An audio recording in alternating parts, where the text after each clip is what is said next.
कुरामा है छोरी मान्छे माइतीको लागि कतिसम्मको प्यारो हुन्छ या हुँदैन त्यो मेरो आफ्नै दिदीको कहानी भन्न चाहन्छु।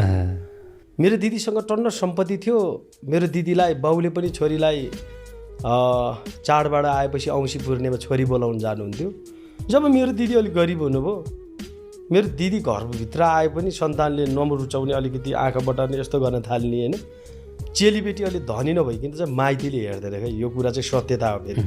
चाहे जोसुकै होस्, चाहे रिसाउ चाहे खुस होस्, जोसुकै होइन। यो पोडकास्ट हेरेर चाहे प्रकाश भुजेलको शब्दलाई सबैजना त्यस्तो शब्दलाई सबैजना त कहाँ हुन्छ त 100मा 100 नै हुँदैन त्यो कुरा मलाई थाहा छ। सबैजनाले भन्न खोजेको मतलब चाहिँ चेलीबेटी अलिकति दरिलो बोल्न सक्ने अलिकति होइन साम दाम दन्द भेद भनौँ न के सबै चिजमा परिपक्का चेलीबेटीमा चाहिँ यो भन्ने त्यो पुर्याउन सक्ने चेलीबेटी हो नि माइतीले त्यही दृष्टिले त्यही तोडले मेरो छोरी हो होइन छोरा हो भन्न थाल्छ। अनि कोही चेलीबेटी अलिकति गरिब होस् त त्यो माइतीले कति हेला गर्छ त। त्यो त म पनि छोरीको ठाउँमा बसेर हेरे मान्छे हुने। मैले पनि त्यो कुरा अब भोगेको कुरा हो कि त्यो छोरी मान्छे मेरै दिदी हुनुहुन्छ अहिले एकजना दिदी। म यति माया गर्छु त्यो दिदीलाई। ल गाउँमा सोध्नु होला अहिले पनि है। मेरो जेठो बाबु पछिको दिदी हुनुहुन्थ्यो। जेठो बाबु मर्नुभयो, अहिले एक्लै हुनुहुन्छ, लगभग 70-80 वर्ष पुग्नुभयो। त्यो दिदीलाई जब चाडबाड आइसकेपछि टाढा टाढाको दिदीहरू अलिकति धेरै डोली सोली लिएर आउने। तर त्यो दिदीसँग त बिचारा छैन पैसा। अनि टिका लाउनको लागि हामीबाट आउनुहुन्थ्यो क्या। अनि त्यो दिदीलाई हेर्ने दृष्टि र अर्को दिदीलाई हेर्ने दृष्टि चाहिँ परिवारभित्र छुट्टिएको देखियो क्या मैले।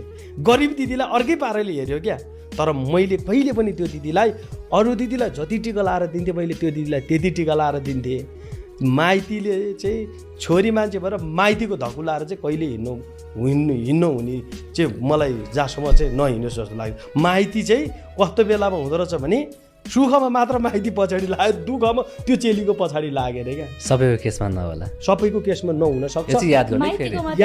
माइतीको मात्रै होइन, आफ्नै घरको आफ्नो बुढाको अथवा बुढीकै सम्पत्तिमा पनि कसैले धाक देखाउनु पर्दैन। जब आफू खुद आफ्नो खुट्टामा उभिएको हुन्छ नि, आफू जुन आफूमा डिपेन्ड हुन्छ नि होइन हरेक तरिकाले, त्यो बेला मात्रै फुर्ती लाउनुपर्छ। म त लाउँदैन मेरो बुढाको यस्तो छ उस्तो छ भनेर म भन्दिनँ नि, कहिले पनि भन्दिनँ।